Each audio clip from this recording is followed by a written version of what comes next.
Assalamualaikum guys, I hope you all will be fine. Welcome back to my YouTube channel Quick Learning with Noor. And very warm welcome to all our learners of English Learning Course. English Learning Course की playlist का link नीचे description में provided है। अगर आपसे कोई भी lecture किसी वजह से मिस हो गया है तो आप वहां जाकर हेल्प ले सकते हैं।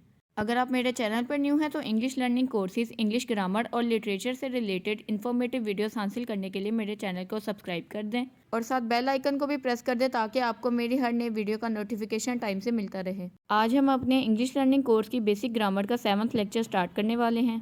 Today our topic under discussion is the types of sentences on the basis of their structure. Sentences are classified into 4 basic types on the basis of their structure, which are: the first one is simple sentences, the second one is compound sentences, the third one is complex sentences, and the last one is compound complex sentences. Today we will discuss all these types of sentences in detail. Sentences की basic types और elements को हम already English learning course में cover कर चुके हैं। उस course की playlist का लिंक नीचे डिस्क्रिप्शन में प्रोवाइडेड है, जिससे आप किसी भी टॉपिक से रिलेटेड हेल्प ले सकते हैं। The first type of sentences on the basis of their structure is simple sentences. Simple sentences contains one independent clause. Independent clause को भी हमने अपने लास्ट वीडियो लेक्चर में डिस्कस किया था, जिसमें सब्जेक्ट और वर्ब मिलकर एक कंप्लीट थॉट कन्वे करते हैं। सब्जेक्ट और वर्ब मिलकर एक कंप्लीट सेंस एक्सप्रेस करते हैं और इस टाइप के सेंटेंसेस में ऑब्जेक्ट के बगैर भी गुजारा किया जा सकता है।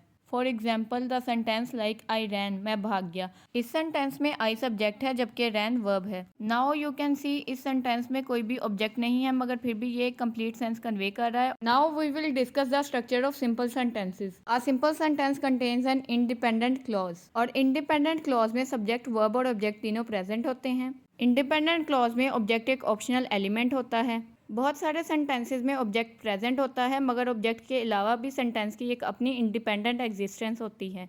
For example I love reading, इस सेंटेंस में सब्जेक्ट, वर्ब और ऑब्जेक्ट तीनों प्रेजेंट हैं। जैसा कि हम सेंटेंस के स्ट्रक्चर को ऑलरेडी डिस्कस कर चुके हैं, आई सब्जेक्ट है, लव वर्ब है और रीडिंग ऑब्जेक्ट। मैं ज़्यादा डेप्थ में इस वजह से नहीं जा रही क्योंकि ये सारी टर्म्स हमने ऑलरेडी डिस्कस की हुई हैं। जो काम करने वाला शख्स होता है उसे हम सब्जेक्ट कहते हैं, तो काम कौन कर रहा है, मैं कर रही हूँ, तो मैं सब्जेक्ट हो गई। लव एक एक्शन है, इस वजह से इसे हम वर्ब कह देंगे। जिस चीज़ पर कोई एक्शन परफॉर्म करवाया जाता है उसको हम ऑब्जेक्ट कहते हैं, तो यहाँ पर रीडिंग पर काम किया जा रहा है, इस वजह से रीडिंग ऑब्जेक्ट है। The second one is compound sentences. Compound sentences contains two or more independent clauses that are joint or link together by a semicolon or conjunction. Compound sentences में दो या दो से ज़्यादा इंडिपेंडेंट क्लॉजेज प्रेजेंट होते हैं। इस टाइप के सेंटेंसेस में दो इंडिपेंडेंट क्लॉजेज को कंजंक्शन या सेमीकोलन के थ्रू इंटरलिंक किया जाता है। As we have already discussed, conjunction clauses या सेंटेंसेस को लिंक करने के लिए यूज किया जाता है। Now we will move towards the structure of the compound sentences. Compound sentences contains two independent clauses as we have already discussed. Sentence structure के according सबसे पहले एक इंडिपेंडेंट क्लॉज आता है जिसमें सब्जेक्ट, वर्ब और ऑब्जेक्ट तीनों प्रेजेंट होते हैं। उसके बाद एक कोऑर्डिनेटिंग कंजंक्शन आता है जो फर्स्ट इंडिपेंडेंट क्लॉज को सेकंड इंडिपेंडेंट क्लॉज के साथ अटैच करता है। सेंटेंस के एंड पर दोबारा एक इंडिपेंडेंट क्लॉज आता है जिसमें सब्जेक्ट, वर्ब और ऑब्जेक्ट तीनों प्रेजेंट होते हैं।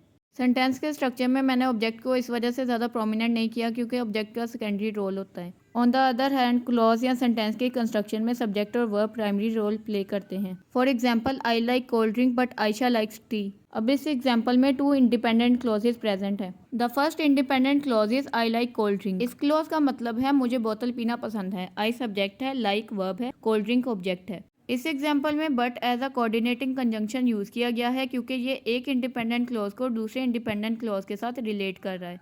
The last part of sentence is Ayesha likes tea, ये एक इंडिपेंडेंट क्लॉज है। इस क्लॉज में आयशा सब्जेक्ट है, लाइक्स वर्ब है और टी एज ऑब्जेक्ट यूज हुआ है। सो आई होप आपको सिंपल और कंपाउंड सेंटेंसेस अच्छे से समझ आ गए होंगे। Next we are going to discuss complex sentences.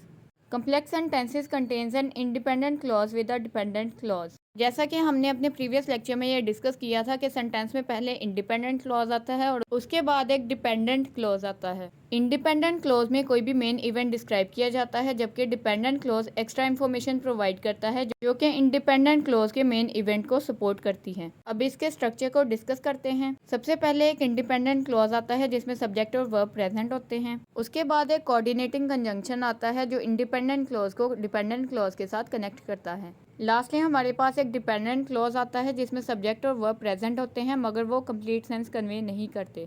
Compound और कम्प्लेक्स दोनों टाइप के सेंटेंसेस में टू क्लॉजेस प्रेजेंट होते हैं, मगर कंपाउंड में सेम टाइप्स के यानी कि इंडिपेंडेंट क्लॉज प्रेजेंट होते हैं, जबकि कम्प्लेक्स में एक इंडिपेंडेंट जबकि दूसरा डिपेंडेंट क्लॉज प्रेजेंट होता है।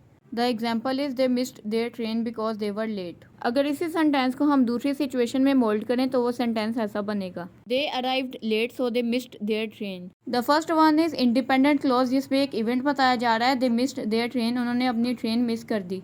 उसके बाद वर्ड आ रहा है बिकॉज, जो कि कोऑर्डिनेटिंग कंजंक्शन के तौर पर यूज़ किया जा रहा है। Lastly we have independent clause, जिसमें इंफॉर्मेशन प्रोवाइड की गई है उस मेन इवेंट के बारे में। The last part is they were late, वो लेट हो गए।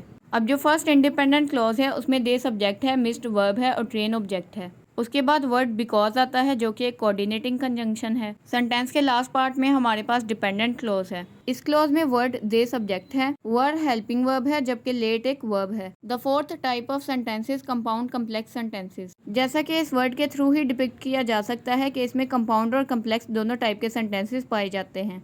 It consist of two independent clauses with one or more dependent clauses. इस टाइप के सेंटेंसेस में दो इंडिपेंडेंट क्लॉजेज प्रेजेंट होते हैं और उनके साथ एक या एक से ज़्यादा डिपेंडेंट क्लॉज भी प्रेजेंट होता है। इसके स्ट्रक्चर में भी यही डिस्कस किया जाता है कि सबसे पहले एक इंडिपेंडेंट क्लॉज आता है, उसके बाद एक सबऑर्डिनेटिंग कंजंक्शन आता है, फिर एक डिपेंडेंट क्लॉज आता है, उसके बाद एक कोऑर्डिनेटिंग कंजंक्शन आता है और उसके बाद एक इंडिपेंडेंट क्लॉज आता है। सबऑर्डिनेटिंग कंजंक्शन उस कंजंक्शन को कहते हैं जो कि एक इंडिपेंडेंट क्लॉज को डिपेंडेंट क्लॉज के साथ लिंक करता है, जबकि कोऑर्डिनेटिंग कंजंक्शन ऐसे टू क्लॉजेज को आपस में लिंक या कनेक्ट करता है जो कि इक्वल हों। Now we will discuss its example. Aliza did not come to the party because he was ill, so Zainab was not enjoying the party. तो इसमें फर्स्ट स्टेटमेंट को डिस्कस करते हैं। Aliza did not come to the party, ये एक independent clause है, Aliza party में नहीं गई।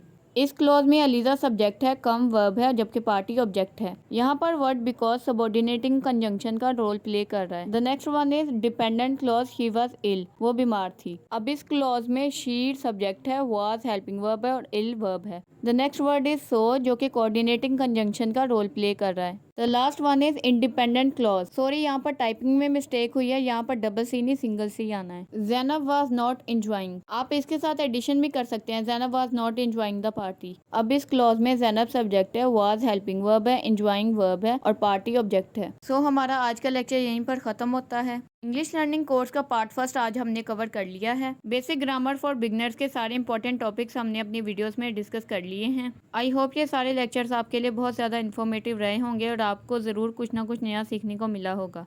इंशाल्लाह बहुत जल्द हम एडवांस इंग्लिश ग्रामर का कोर्स स्टार्ट करेंगे। अगर वीडियो पसंद आई है तो वीडियो को लाइक कर दें, दोस्तों के साथ शेयर कर दें। अगर आप चैनल पर न्यू हैं तो चैनल को सब्सक्राइब कर दें और बेल आइकन को भी प्रेस कर दें ताकि आपको मेरी हर नई वीडियो का नोटिफिकेशन टाइम से मिलता रहे। ग्रामर की बेस्ट अंडरस्टैंडिंग के लिए इंग्लिश लर्निंग कोर्स को फॉलो करें। If you have any query or question then you can ask in the comment section. इंशाल्लाह we will meet soon in the next part. अपना बहुत ज़्यादा ख्याल रखिएगा, दुआओं में याद रखिएगा। अल्लाह हाफिज़।